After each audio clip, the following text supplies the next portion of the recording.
We got connected with the collaboration with Stone through Aleman.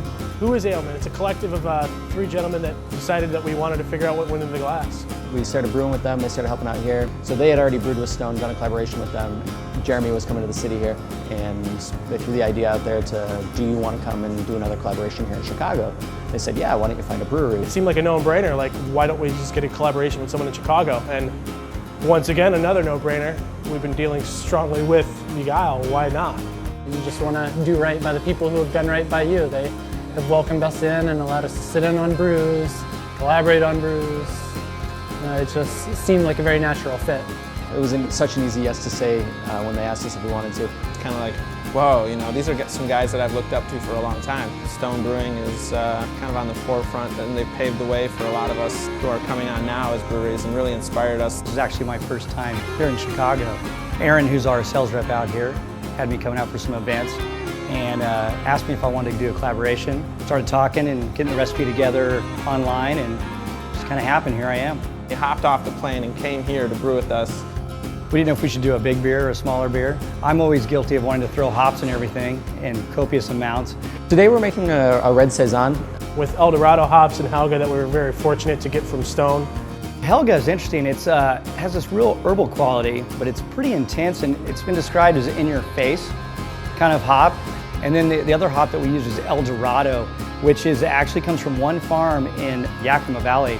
Got them in the mail a couple of days ago, and you can just smell it before the box even opens. Kind of open them up and get your hands into them, and they're just so distinctly different, but I think they're going to be really cool together. And then we're also planning on spicing the beer with some pretty off-the-wall flavors. We've got a lot of different influences and a lot of different ideas coming into this beer.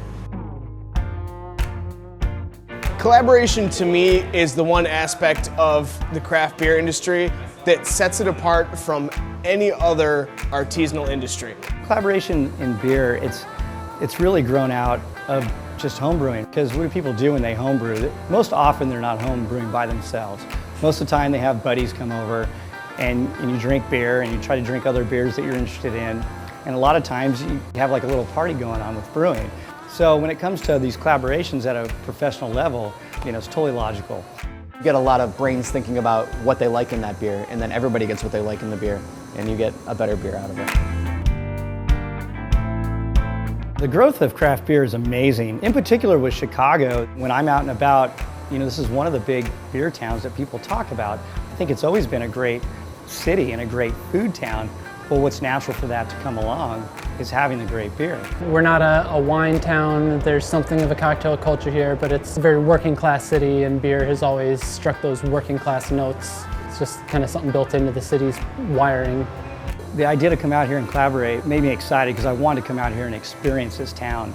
I mean, I've always heard it's a great city, so just on that end of things, I knew it would be cool, but it's obviously become a premier beer town. We only hope that we can continue collaborating and having such great experiences in the future, meeting new people and just building awareness for Chicago craft beer.